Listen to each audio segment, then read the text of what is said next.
And we're also learning about an arrest made in the shooting death yesterday of a Southside man. JSO releasing new information this afternoon about the case. Joining us live to break it down is our Alex Asitis. Alex, today's arrest comes as a Jacksonville group is calling for a ceasefire. That's right, Jeff, and we start with new details about that Crestwood Drive shooting, and JSO announcing that this man, a 24-year-old, identified as Trenton Lowerines, as the shooter in that incident from yesterday.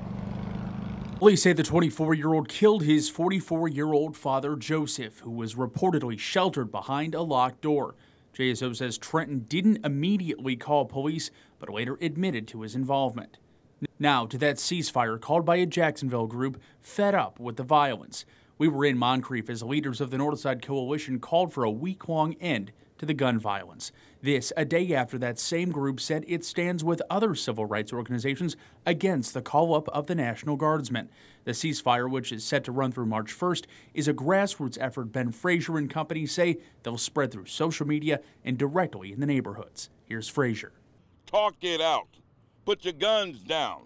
Resolve any potential verbal or physical conflicts on peaceful grounds.